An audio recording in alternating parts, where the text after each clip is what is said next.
what is our true purpose on this planet? It's other people, right? It's the good we're able to do for and through other people. As the old Chinese proverb would have it, we definitely live in interesting times. On one hand, we're bombarded by shallow TikTok videos and mindless clickbait all day long. On the other, there's this real thirst for meaning and wisdom. And it's much more than cheesy self-help or new age content. There's also a real profound interest in ancient ideas, philosophy, spirituality, and religion even. One of these idea systems dates back to the 3rd century BC and has often been portrayed as serious or austere, but paradoxically it's become extremely popular with millions of people today. And that's the school of Stoicism, founded by ancient Greek thinkers like Epictetus and taken to new heights by the Roman Emperor Marcus Aurelius. Stoicism's insights are so eternal and powerful, they were actually used to develop modern therapies to cure depression and anxiety, in particular CBT, cognitive behavioral therapy, one of the most empirically validated ways to cure these ailments without the use of drugs. I don't think I'm exaggerating when I say that one person in particular has been at the head of this amazing revival of Stoicism today, and he's my guest in this episode of the podcast, multiple-time #1 New York Times bestselling author Ryan Holiday. Ryan's a really down-to-earth and humble guy, but don't let this fool you. He's a total unicorn, a real force of nature in terms of his creativity, his writing skills and productivity, and his ability to communicate complex ideas in ways that modern audiences can engage with.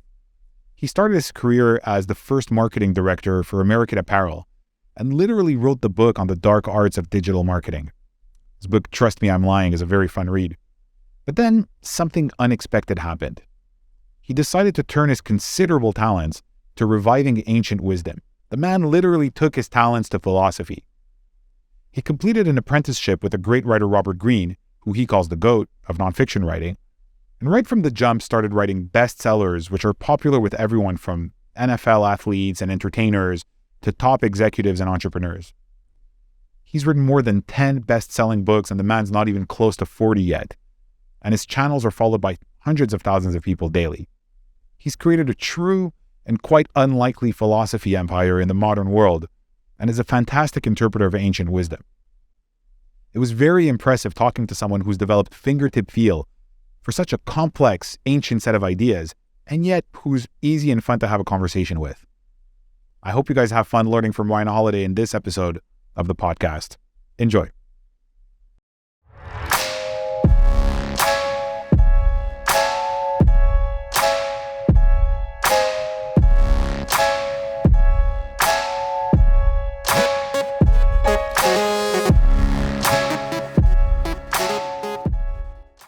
Ryan Holiday, welcome. Yeah, thanks for having me. All right, thanks for being here. So you're the best-selling author of 10 books now, many of them on the wisdom of Stoic philosophy, including The Obstacle is the Way, Ego is the Enemy, and your latest book, Courage is Calling.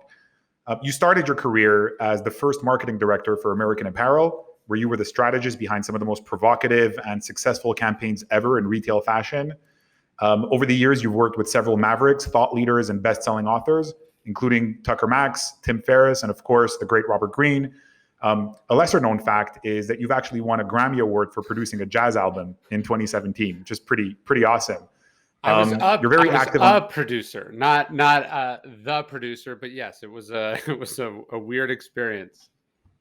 That's great. I want to talk about that. So you're very active on social and traditional media, spreading the wisdom of Stoicism to a new generation. Your Instagram account, Daily Stoic, is a source of daily wisdom tidbits for over 1 million people. I love it. It's one of my favorite Instagram accounts. I've been enjoying your books and insights for years now. Ryan Holiday, it's a pleasure and honor to have you here with me today. Yeah, thanks for having me. Awesome. So I want to start by talking a little bit about your mindset at work. Okay, first of all, I look at everything you've achieved and I can't believe you're only 34 years old. It's kind of crazy. I mean, you've achieved more than people do in entire lifetimes. And not just in one area, but in like multiple areas like marketing, consulting, book publishing, music production, and all at world-class, award-winning levels. At the same time, you seem to also have this very humble philosophy about work. On your Grammy trophy, the caption you chose to write on it was, "When you die, this will go in the trash along with the rest of your accomplishments." In your book, Ego is the Enemy, you write about how dangerous it is to be invested in the story you tell about your own specialness.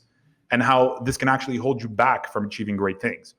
A lot of people today were raised on ideas from the self-esteem movement in education, where they're told they're special and unique just the way they are.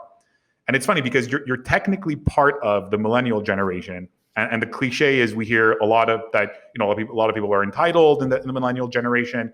But you seem to be the opposite of that cliche when it comes to work. I read stories about when you started working with Robert Greene, you transcribe hundreds of pages for him. You'd read all the books he doesn't want to read. If he needed something in 7 days, you get it done in 3 days. There's something very old school about your work ethic and self-discipline and your high standards. Tell us a little bit about your mindset when it comes to work, how you approach what you do, and where does this come from? Yeah, I don't know exactly where it comes from, and I have been described that way before. I don't know what generation I would assign myself, like which one I would identify with, but I've always just been focused on like doing stuff. So not talking about stuff, but doing stuff. Um, and especially early on in my career, that meant there was a lot of things I had to learn first. And so by like when I was working for Robert, and it's funny, I was just in Los Angeles very briefly, and I went to see Robert, and it struck me how many, as I was driving, it was like how many times I'd done this drive late at night to go drop off a manuscript or a page or a book that he'd had me read or something. And like, I recalled it very fondly because as sort of grueling as it was and sort of unsexy as it was, at the same time, I was just beyond excited. Like, I really wanted to be a writer. And here was one of the greatest living writers in the genre that I wanted to be in. And this person was letting me not just like know them and not just paying me money, but like letting me work on something they were making that I would have been excited just to read as a fan. And so I think when you find something that matters to you a great deal, like that money's not important, status is important, you just actually love and are interested in that thing, you're sort of willing to do anything and everything else kind of falls away. So I kind of I just really love like the work that I do. And I know that sounds very simple, like find what, do what you love and you'll never work a day in your life. I'm not saying that. What I'm saying is that like my publishing output is not because I was like, consciously, I need to write this many books. It's that it's more fun and enjoyable for me to be writing a book than not writing a book. And so I always am doing it. And in fact, the hardest part as I think early in my career, I was obviously I wanted to be successful at what I did. And there's a certain amount of sort of ego and validation that you chase as well. But like, as I've gotten on this track now, the one thing I don't like about the process, and I'm going through it now in the new book, is like media is like press is not only like not that fun, but the hardest part is like, how do I fit it into the schedule when what I really want to be doing is writing? Like this morning I had to do a bunch of interviews and it was like I wasn't thinking like, oh, this is so fun and validating and cool. I'm important. It was like, this is really getting in the way of the writing that I wanted to do. And so I think, at the core, it's about like genuinely finding the process enjoyable. If you can nail that down, pretty much everything else follows from it. So it sounds like you're really invested in the craft. So you found this thing that you love, writing books, and then you immerse yourself in the craft so much that even the things that may not be the most enjoyable parts of it, because they're connected to that thing that you love, you learn to love them over time. Is that fair to say? Yeah. And so like a book, for example, a book is a very big problem, right? What is it about? How will it be set up? Who are the characters, etc. But then it's also a number of many smaller problems, right? What will chapter 3 be? Who will you open chapter 3 with? How will you arrange the thoughts? What are you going to include? What are you not going to include? Should chapter 3 be cut because actually it's redundant with chapter 7, right? It's all the little pieces. And I think what I really love is I love the problem solving. So I love, first off, the big problem. What should this be? What's the angle on it? Why is it important? Why do I care about it? But then I break each big problem up into lots of smaller problems and I focus on those. And then So day to day, I'm not even really thinking about writing a book. I'm thinking about this little thing that I have to do. Like, and so I'm Mm. always zoomed way in on a pretty engaging, compelling problem that if I do that enough times, cumulatively, a book comes out of the other side of that. Hmm. Very interesting. It sounds really spoken like a true craftsman. And we may look at it from the outside as self-discipline and like pushing yourself to do things, but the passion and the love that you have for what you've chosen to do is very, very clear and evident. And when I look at your career as a whole, I see sort of two big themes. The first one that you started your career with, let's call it the dark arts of digital marketing. Okay. Okay. You practically wrote the book on manipulating digital media to spark publicity. I mean, you also actually wrote a book on that topic, Trust Me, I'm Lying, which is really, really fun read and very educational too. Your campaigns for American Apparel are epic. When you started helping Tucker Max with his infamous classic, I Hope They Sell Beer in Hell, which sold millions of copies, you guys did some pretty hilarious stuff to drive publicity. And some examples, you created a Facebook boycott of your own product. You vandalized your own billboards. You'd make formal complaints about your own offensive ads, get them banned, and then put out a press release denouncing the ban. And really hilarious stuff. And it was also very effective at driving publicity and awareness about the book. And that's why I call it the dark arts of marketing and publicity. The second theme, though, is the one you developed later on. And it's about as far from this world as possible. It's about taking Stoicism, this really deep, introspective philosophy that was pretty obscure from public view for a very long time, that you've done a great job popularizing and democratizing and bringing it to a new generation, to the Facebook, Instagram generation. And almost to the contrary of digital marketing, Stoicism isn't about selling or manipulating emotions. It's about developing inner fortitude and not giving into superficial passions and overcoming adversity and not worrying about what you can't control and all that good stuff. How did you transition from the one to the other in your life? What led to that switch for you? Was it an experience, a realization? How did this come about? Well, it's weird because actually the former or the latter precedes the former. So I was introduced to Stoicism when I was in college, and I sort of was very interested in it as a philosophy, and I was exploring it. And then also professionally, I was sort of very interested in digital marketing. And so I kind of had this, I think I say this in Trust Me, I'm Lying. We think of the word disintegrated, meaning that it fell apart, right? But actually disintegrated means not integrated, right? And so I sort of had these two spheres. So I was sort of very interested in marketing and what one had to do to be successful in this world, and how one mastered it, how one understood the logic of that world. And then personally, I was very interested in philosophy for my own development. I was interested in writing about philosophical ideas. And I admired great writers like Robert Greene who were able to communicate those ideas to people.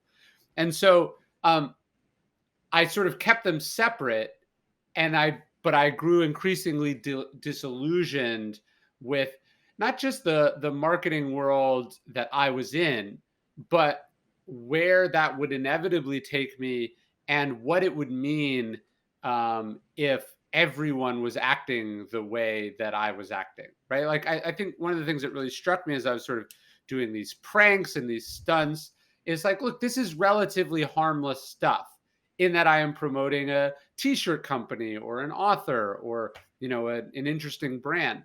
But what I really became suspicious and alarmed about was what might someone with worse intentions or motivations be able to do with these same ideas. And that's in part what motivated the book, which was also an opportunity to transition from one world to the other, or at least to integrate them more closely together. So I always had this idea that I wanted to be a writer, and then it was really a question of what the first book might be. And so for me, the idea of the first book could be this thing that I was professionally known for, that I had an interesting perspective on, and that by writing about it, I was also, in a sense, burning the boats behind me and would have to go do something else. So, the week that Trust Me, I'm Lying came out, I went out with and sold the proposal for what became The Obstacle Is the Way. So the transition was pretty abrupt, but the irony was when I came out with Trust Me, I'm Lying, a lot of my readers were like, I thought you wrote about ancient philosophy. And then when Trust Me, I'm Lying came out and did well, and then my second book came out about philosophy, they were like, but wait, I thought you wrote about marketing. So there was kind of these weird parallel tracks, and then they kind of merged, and then one stopped, altogether. I wonder if I know that you're not super political, but you do have political consciousness in some of your writings and some of your Sure. posts. And I'm curious to know if your fear that some of the dark arts that you studied and published, that you see them manifested in the political landscape today. I'm thinking of like Roger Stone, like tactics, Well, have you seen some of the, I'll give you a terrible example. There's a guy named Sam Nunberg who is an aide to Trump, who he claims, and there's some verification of it. So his favorite book is Trust Me, I'm Lying. This guy's, and his claim to fame is that he gave Donald Trump the idea for the border wall. And so, yeah, it's heavy shit and not exactly.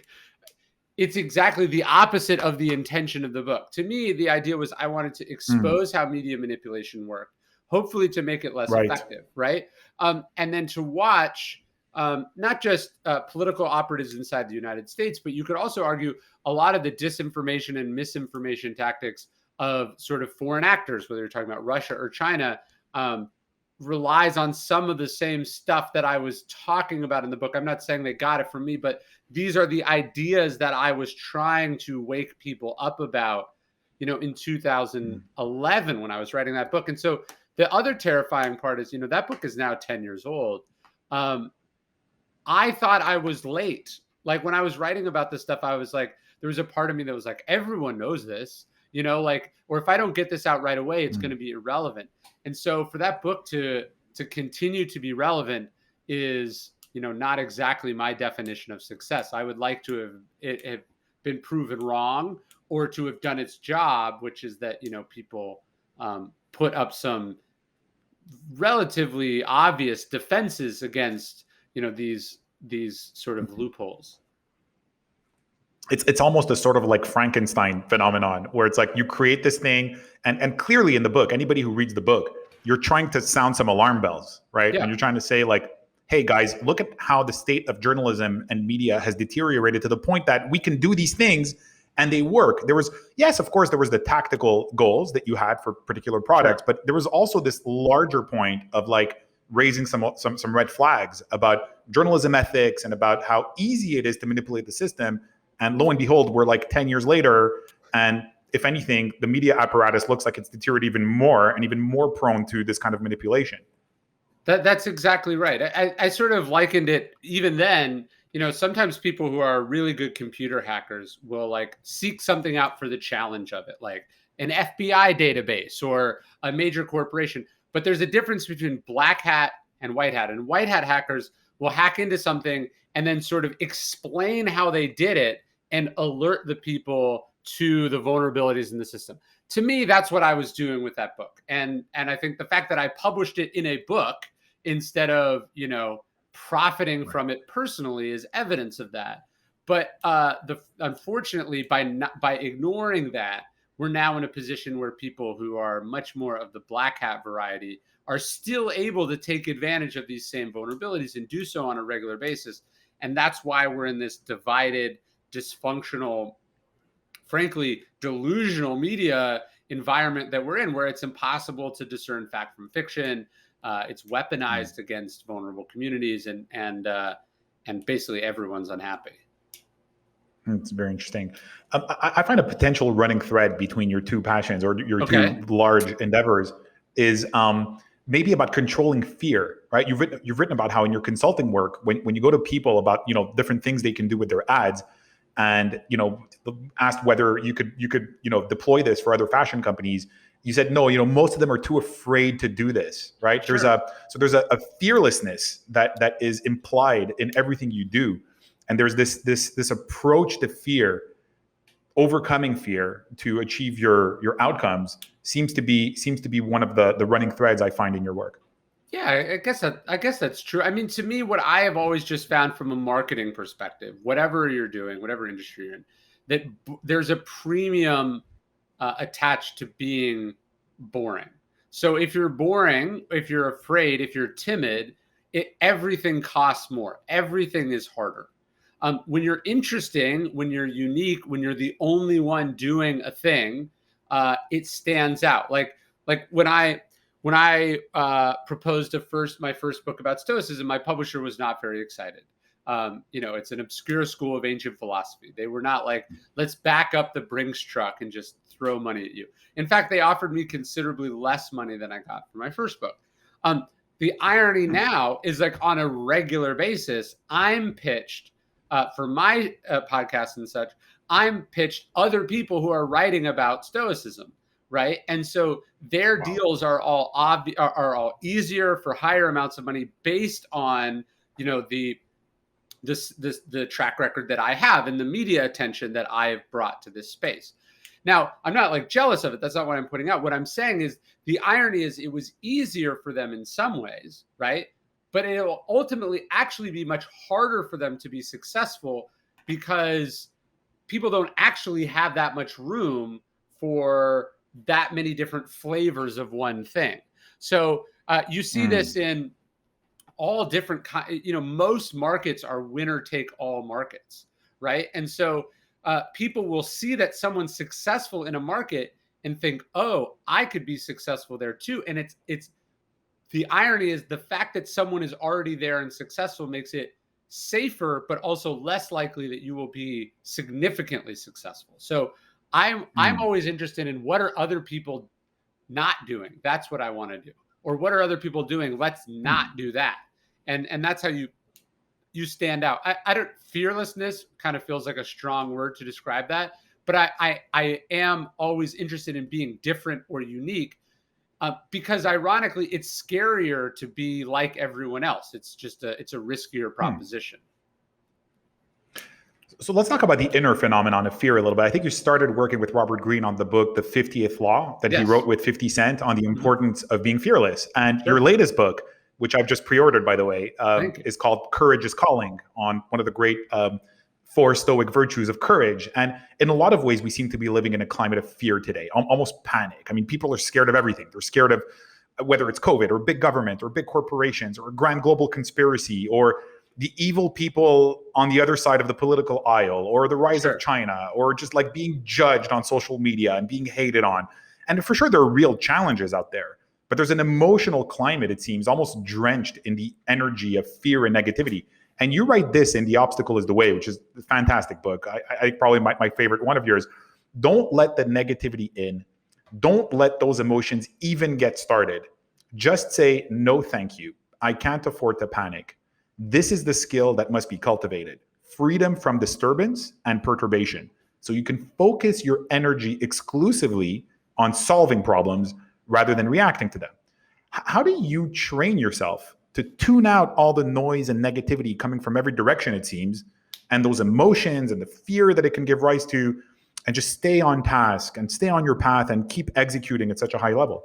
Well, one of the things I tell myself is that the thing I'm trying to do is very hard, right? Whether it's giving a talk or it's writing a book or it's starting a business or whatever, it's very hard.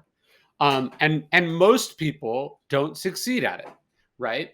And so if it's hard and the margin of error is low, then time spent worrying, listening to doubters, being anxious, focusing on these things that you don't really control is only taking away from a finite amount of cognitive ability or resources that you have to focus on the problem. I actually have a quote here on the side of my wall that I've been thinking about as I've been writing this new series. And it's a quote from Martha Graham.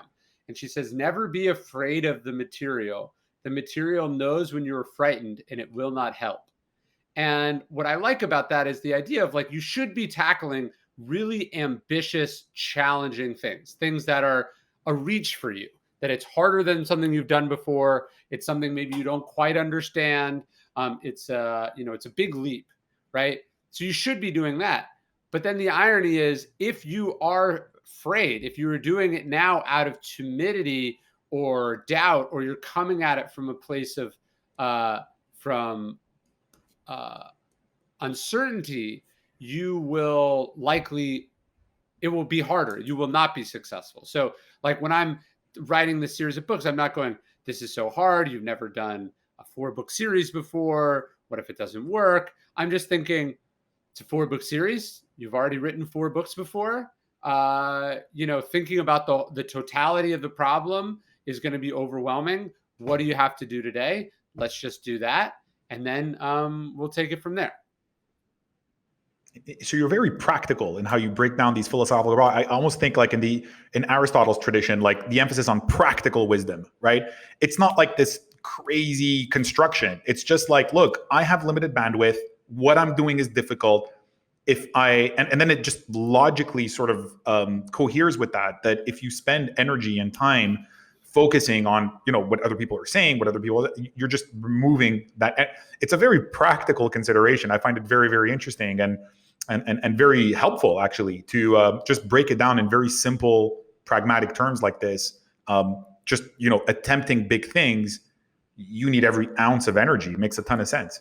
Yeah. I think it's just about, it's a resource allocation issue to me. Interesting. So what would be a great fear that you'd say you've overcome in your life that has actually helped you become who you've become today? What was an example of a fear that you had maybe at one point where you feel that your ability to overcome that contributed to turning into who you are today? Well, I've got a bunch of them, but sort of 2 that were related. The sort of 2 big transition points in my life were, first when I dropped out of college to work for Robert, and then second when after I'd gone on and had a career in marketing, to leave the marketing world, to leave like the sure thing of a salary to become a writer. Then you could argue maybe the decision to go from one kind of writing to the other kind of writing. But the 3 things all have in common the idea of sort of leaving the status quo or the comfort of the present moment behind for a riskier but potentially more lucrative or exciting or fulfilling future, right? The decision to transition from one thing to another, to change courses. And the first time I did it, I was like just beyond terrified. Like I thought I'd end up under a bridge somewhere. My family was terrified. My parents basically like disowned me. It was like the biggest thing that I had done in my life at that point, right? Like I wasn't just like trying some new thing.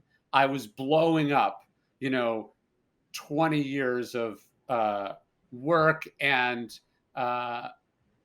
direction and safety to do an uncertain thing. But the interesting thing that I found almost immediately thereafter was that it was a lot less scary than I thought. I remember walking in to drop out and thinking like it was this sort of irrevocable, life-altering decision. And I was like, I'm here to drop out of college or whatever. And I remember the woman in the office was like, that's not a thing. She was like, you can take a semester off and then just not re-enroll. And I was like, oh, okay, I'll do that, And so I thought I was like jumping off this cliff, and I get there and it's like, dude, there's like stairs. Just walk down the stairs and then you can come back up if you don't like what you see at the bottom, right? And so realizing very quickly that it was a lot less scary than you think. It's only scary because you haven't done it, was really helpful to me. And then to see as I went through that, I was stronger than I knew. I was more talented than I perhaps thought, that I had more control over my life than I thought, then allowed me the other sort of pivot moments. It was like, I've been at a juncture like this before, right? If you never have, and you avoid it each time, it gets scarier. If you go towards it, if you explore it, then it gets less scary as you go. So like if you told me tomorrow, let's say tomorrow it was like, hey, do you want to sell everything you own and move to South America to start a llama farm or something? If I actually wanted to do that, I'd be like, sure, I could do that. Like I could figure that out, right? There are a lot scarier things in the world than that, right? And I imagine, the first time you run into a building as a firefighter, the first time you're under fire as a special forces operator, you have a similar understanding of, okay, part of why this was so intimidating and scary to me was my lack of familiarity with it. And now that I'm familiar with it, I understand it and I understand there's a process. If I follow that process, I'll be successful more often than not. So it's almost like not jumping to the extreme conclusion or the extreme scenario of what might happen when I do this, and just kind of focusing on like the next step and then the next step, and then investing yourself in that process, giving yourself a chance, telling yourself, you know what, we can always pivot, we can always move, we can always counter move. It's not the end of the story, right? Not staying at that freeze frame moment in the distant future of all the catastrophic things that may happen. Yes. And again, just going back down to the practicality of the next step. Sounds like that's the process that they've gone through. We sort of have these vague ideas of what we're worried about. We have these fears, but we don't actually understand them. And so when you explore them or you experience them, you do have that familiarity. And so it's, the Stoics talk about how what's foreseen lands less heavily than what is unforeseen.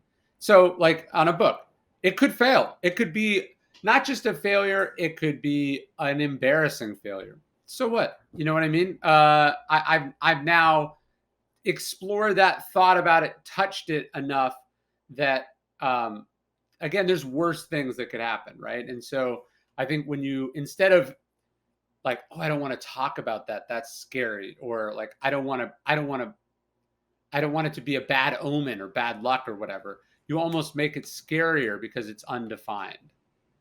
Right. So focusing on the way, okay, and The Obstacle is the Way. Fantastic book, again, that I highly recommend to anybody.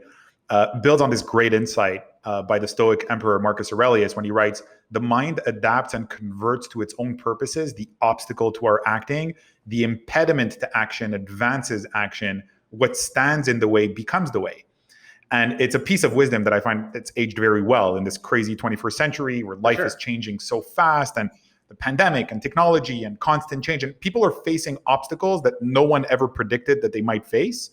But a lot of people I speak to today question how much agency they really have, little old them, to overcome the obstacles in their lives. I mean, what do you do when COVID has wiped out your business, or when you've lost a loved one, or you're struggling with depression or addiction, when you're not even sure that your career path even exists anymore? A lot of them have very compelling stories when you listen to them, and the adversity they speak of is real. What would you respond to those who say, okay, the obstacle is the way is good advice if the obstacle is somewhat manageable, or when you have the resources to deal with it, but when it's too big or overwhelming, it's not so simple, and like the obstacle is the obstacle?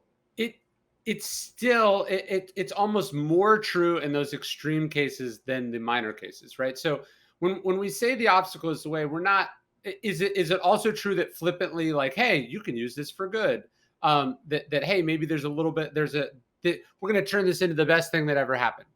Yes, that's true. But I think the Stoics, when they're talking about this idea of the obstacle is the way, they're talking primarily about these major things that are outside of our control. So let's say your business has been destroyed by COVID. First off, I'm sorry. That sucks. It's not your fault. If I wish that it hadn't happened to you, right? But it did happen to you. So the obstacle is still the way, right? Give me another way, right? Like, you're going to magically make this unhappen.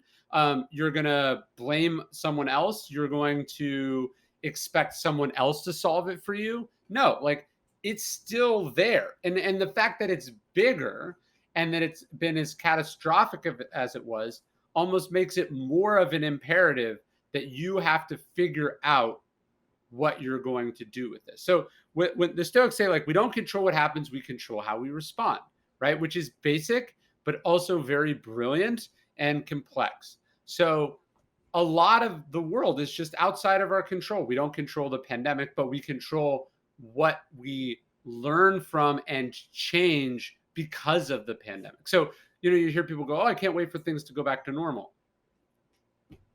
Normal is what caused this, right? So, you lose someone you love in a pandemic or in an accident or something.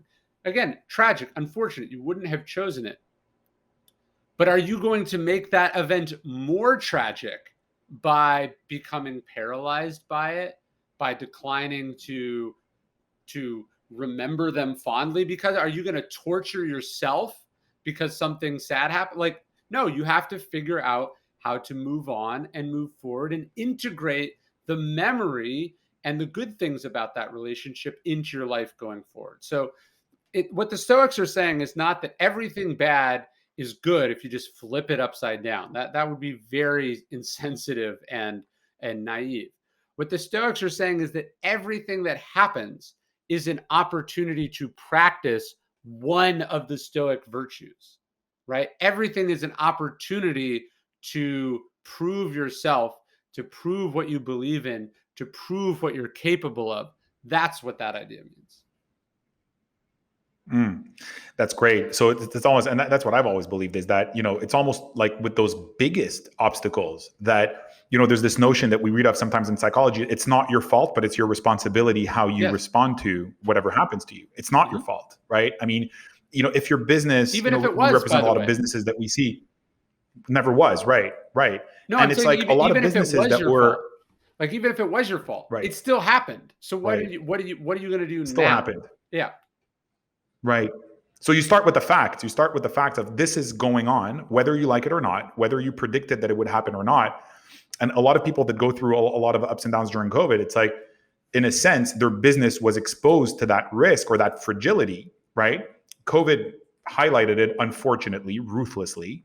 And so now, in a sense, it's an opportunity to build something that perhaps is not as fragile to these kinds of changes. Easy to say, but at the same time, these are the facts. What are you going to do about it, Yeah, right? or to change direction in your life. It's a chance to rebuild. It's a chance to grow. It's a chance to exit something that you should have already exited, right? That like there's an infinite amount of ways you can look at it.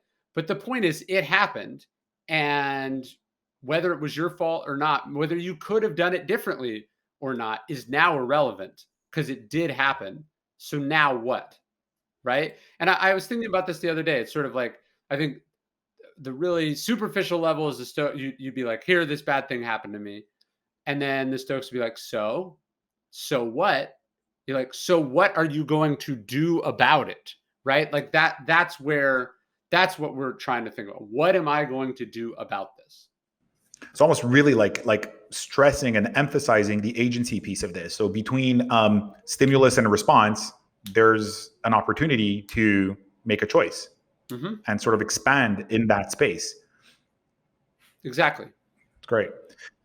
So in a lot of ways, I also find that Stoicism can be one of, if not the perfect antidote to developing inner peace at a time when the culture tells us it's always about chasing more, right? More money, Sure. more success, more attention, more fame. We get almost emotionally addicted to and dependent on external validation and rewards.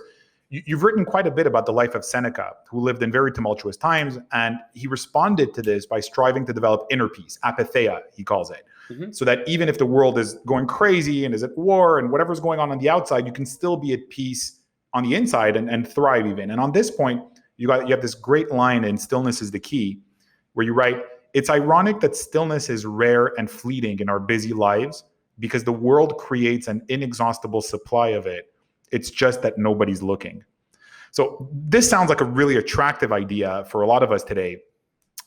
How do we develop this in motion? So while juggling a million things, working, paying the bills, changing jobs, managing friendships, some of us raising kids, you give a lot of great historical examples on this, but how do you manage to consistently find and cultivate this inner peace and stillness in these crazy times? Well, one of the things that's been interesting about the pandemic, if we want to talk about the idea of the obstacle being the way, is that I think it really challenged a lot of assumptions that we had about how our lives had to be set up. Like, oh, I have to commute into the office every day. Oh, I have to travel a lot for work. Oh, I have to do a lot of in-person meetings. Oh, I have to make X amount of dollars. Or I have to do this, that, or the other. And then COVID came along and said, no, you don't. And in fact, you can't. Right. And then we had to figure out what does life look like with a whole bunch of things off the table. And now for me, I found that actually being forced to stop a lot of things helped me be better at what I actually should have been doing and actually like doing. So I kind of see it as this forced lifestyle experiment, right? What does a lot less look like? What does it look like when nobody's doing anything all at the same time? And so when we think about stillness, we often think like, oh, I want to go on a 10-day silent meditation retreat, or oh, I'm going to go on a 1 month vacation, or I'm going to quit my job and then, when in some form of retirement, finally have sort of peace and quiet. And the reality is, you can have those things right now, right? And you need them right now actually to do what it is that you do. Um, Mm. and so I think for me, it's just been interesting to sort of have in a sense to have redesigned my life from the ground up a year and a half ago, and find that all of a sudden the things that I can't do that I thought I had to do, I actually don't want to do and I don't need to do. And that I do the things that I do need to do and that I do want to do better when I am only focusing on them. And so to me, stillness is not like the absence of activity. It can be Yeah. very active. It's just the absence of inessential activity, frivolous activity, Mm. frantic activity. So then the things you are doing are coming, you're coming at them from a place of stillness and self-control. That's a fantastic distinction. And it reminds me, you had this great post on Daily Stoic, a little conversation between Joseph Heller and Kurt Vonnegut, where they were at a party together and hosted by a billionaire. And Vonnegut tells Heller, this billionaire has made more this week than your book ever will. And Heller responds, yes, but I have something that he doesn't. And that's enough. And it's a super powerful message, For because sure. enough is a moving, enough of what, right? Enough frantic activity, enough friends, followers, enough all of this stuff that doesn't really matter. It's a moving target, right? If we stay unfocused and undirected, in a sense, there's never enough. I mean, we just keep chasing one pleasure after the other. So I think that distinction that you just brought between essential, really core, important activity and frantic activity is probably a great clue. But in your life, how do you get to that point of enough, of satiation, but yet still have this tremendous drive to keep going and keep doing great work over and over again?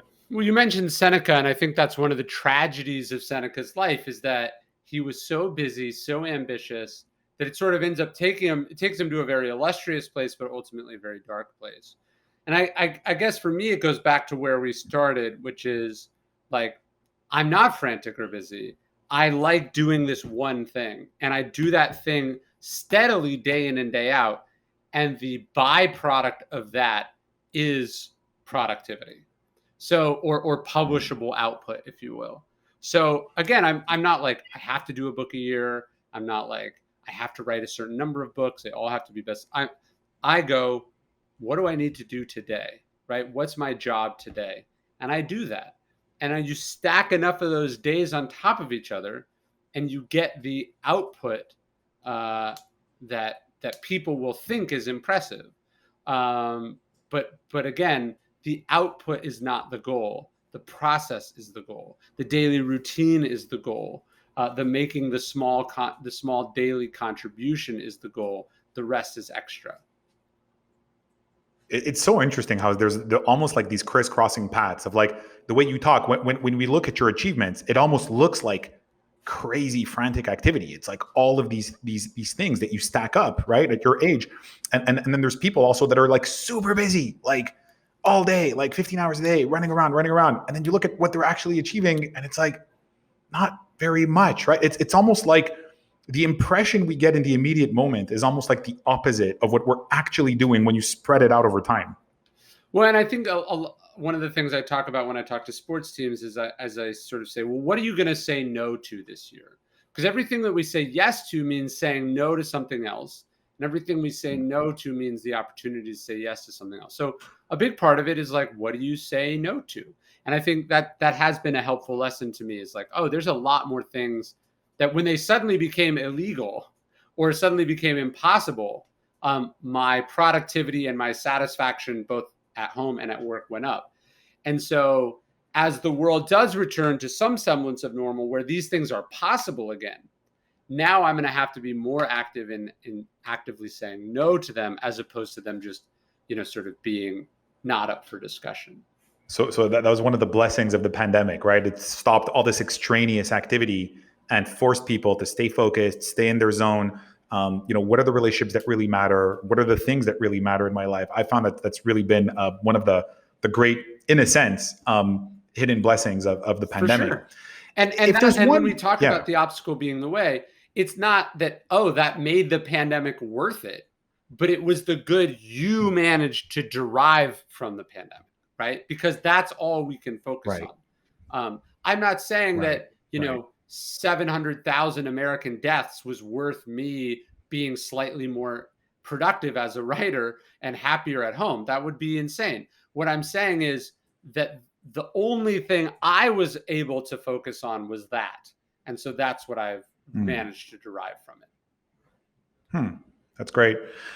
If there's one, maybe not criticism, but something a lot of people say is missing from Stoicism, it's that it's too serious, it's too internally focused, and that it doesn't emphasize positive emotions like empathy, love, joy, or positive relationships enough. At least not as much as other philosophies do. Even in ancient Greece, people used to call the Stoics the men of stone. I know your book on courage is the first of four that you're writing on the four great Stoic virtues: courage, temperance, justice, and wisdom.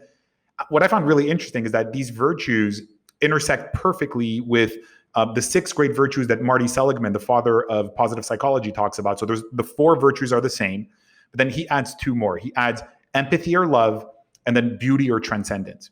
Mm-hmm. And it's kind of similar to the thought that I read recently that Jonathan Haidt had when he wrote the happiness hypothesis. He says that when he started writing the book, he believed, like the Stoics, that happiness comes from within.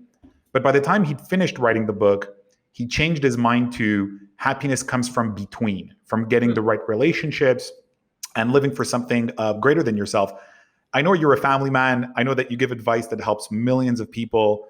What's your view on the importance of empathy, love, positive relationships, and their role in living the good life?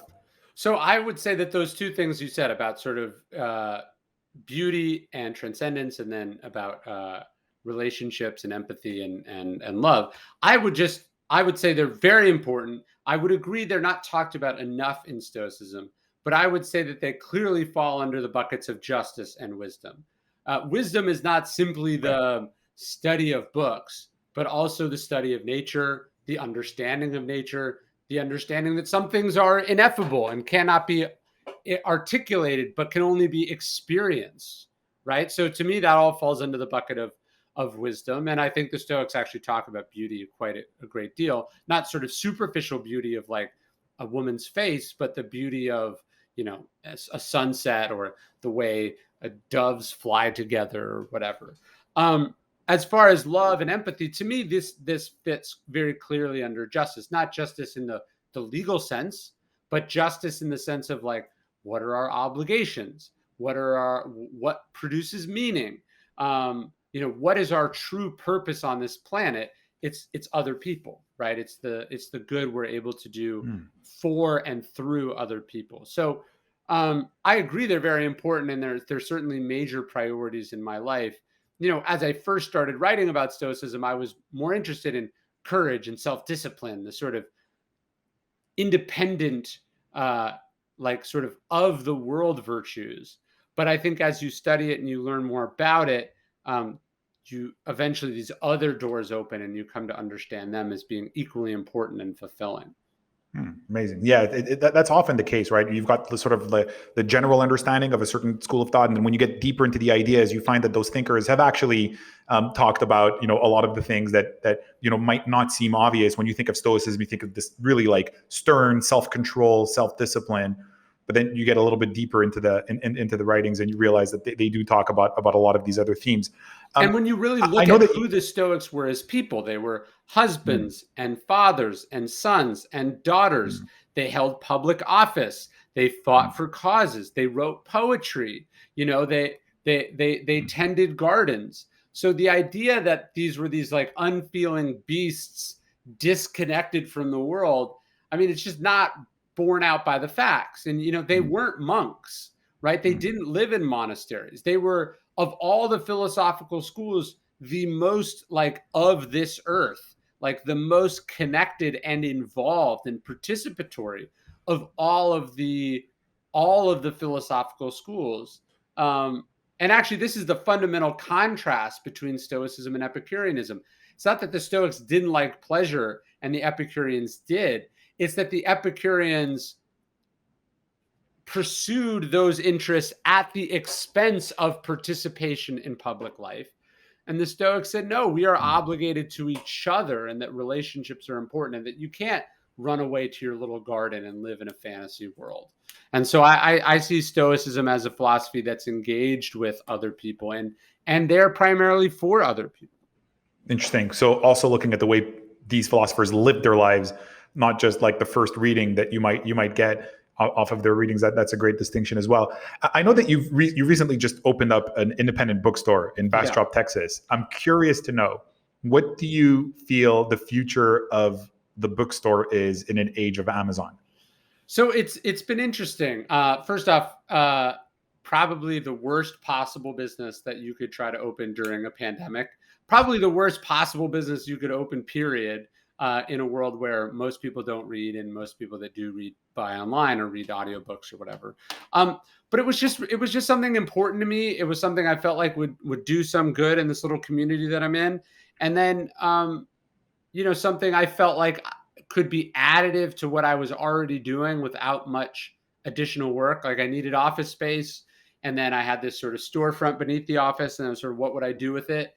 And it's actually integrated in nicely with the stuff that I was already doing. The only part that makes me sad about it is that part of it was I wanted to really interact with people. I wanted to do events. I wanted to meet fans. I wanted to interact with human beings, and the pandemic still makes that a little bit difficult. Is those experiences where humans connect to humans, which not something you get when you order something on Prime or Amazon. Yeah, it's certainly not a get rich quick scheme opening an independent bookstore in 2021. I think there's something special about bookstores. Stoicism is actually founded in a bookstore. So I sort of loved the continuity of that. And that's where the name comes from. It's called the Painted Porch, which is the name of what the ancient Stoa translates from into English from Greek. But I felt like I have a podcast that reaches millions of people. I have social media that reaches millions of people. My books have sold all over the world, but all of that is digital. I think at this point, something like 60% of my sales are in ebook or audio form. So, but we exist in a physical world, right? The digital world is wonderful, but we exist in a physical world. And so it just felt sort of special and important to do something like real. And that's what I was excited to do. Ryan, you've got a lot of projects going on. Obviously, you've got the 4 books on the great Stoic Virtues. You've opened up the bookstore in Bastrop, Texas. Who knows? I think you're maybe even cooking up another Grammy Award-winning rap album this time. Who knows? Hopefully not. I know you're a student of Viktor Frankl's, the concentration camp survivor who founded logotherapy, a form of therapy where you try to find meaning in life. And you've also written about this, about how Frankl used to hate the question, what's the meaning of life, as if somebody could just tell you, right? Yes. Instead, he says that life itself is a question, and it's your job to answer with your actions. In one of his stories, he also talks about the analogy of a chess game, right? He goes asking what the meaning of life is almost like asking what's the best chess move. Right. It's a meaningless question in a vacuum. It depends on where you are in the game, who you're playing, what your level of skills are, so on and so forth. My question to you is, having achieved everything you've achieved already at your young age, having earned the freedom, the independence, the platform, the options that you have in front of you, what do you see as your most important or meaningful work and mission in life stretching into the future? Well, I guess first off, you would say as a parent, your greatest shot at sort of multi-generational impact is at home, right? So working on yourself, working on your abilities as a parent is probably the most important contribution you make, certainly the most direct contribution you will make to anyone. So I take that very seriously, and certainly the pandemic has helped with that. But as a professional, I see my contribution in taking ancient ideas and making them applicable to modern life. And that is something I'm doing for both myself and for the audience. So I take a lot of satisfaction, but also get a lot of joy and fulfillment and excitement out of taking stories that I've found, ideas that I found, and communicating them in a way that's compelling and interesting to people. To me, one of the highest bits of praise you can get as an author is someone will go, I haven't read a book in years, and I read your book. Like, I like to take, I am particularly proud that my books are primarily popular with people who are not interested in philosophy, right? Because that's how you're actually introducing people to new ideas, as opposed to just retreading the same tired things to the same small group of people. Yeah, your approach is almost the opposite of philosophy in the classroom, right? Super highly technical, jargon, verbose, complicated, difficult to understand, kind of confusing complexity of argument with intelligence. You try to cut through all of that and try to find ways to deliver that direct insight, that direct impact to the reader. And I think that's one of the reasons your books have been so successful. Well, I learned that from Robert Greene, that the best way to teach and to illustrate is through story, that you show rather than tell. And so from the beginning, my books have been illustrations of philosophical ideas rather than explanations or discussions about philosophical ideas. Yeah, that's a great distinction as well. It just accelerates the learning process, accelerates the absorption of the insights by the reader. So you're really kind of thinking of the reader first. It's a great approach that you guys have. So Ryan, I want to really thank you so much for this. You're doing really important and valuable work, in my opinion, raising the collective consciousness, spreading useful knowledge to millions of people. I think there's this great blend of like modern strategic thinking, like very practical, very tactical, very immediate, but also blending that with deep wisdom in your work that always makes it really, really interesting and valuable, helping people develop more resiliency, more inner peace, more resolve, and focus on doing great work by controlling what they can control. I personally can't wait to read your books on the 4 Stoic Virtues as a lawyer, especially the one on justice, but all the others as well. Obviously, wisdom is always a big one, and it's a complex topic, and I can't wait to see how you tackle that. Keep doing what you're doing, man. It's fantastic stuff. I look forward to what the future has in store for you, and I can't wait to consume more of it. Well, thank you, and congratulations on this new path. I imagine it's requiring a variety of different muscles and scratching a bunch of different itches than the corporate legal world. Absolutely. It's exactly what you said earlier about picking a new path. I mean, you picked a new path. It's great. You've got this vision, you've got this ambition, but at the same time, you don't necessarily yet have the skills, have the experience, you haven't trained those muscles yet. So it's a whole new challenge. And I think part of the joy also is picking a new challenge. Sure. And going back with that beginner's mind, where the Japanese talk about beginner's mind. I forget what the term is for that. I think it's shosei or something. I don't want to mess it up, but there's that notion of approaching it with a beginner's mindset. And if you're a learner, you always get excited with that. And I resonated with what you said earlier when you made those big transitions. That's sort of like part of what drives you forward, is picking a new mountain to climb and seeing what you can make of it. Well, at the very least, it's not boring because you've never done it before. That's right. Thanks a lot, Ryan. Appreciate it. Thank you for having me.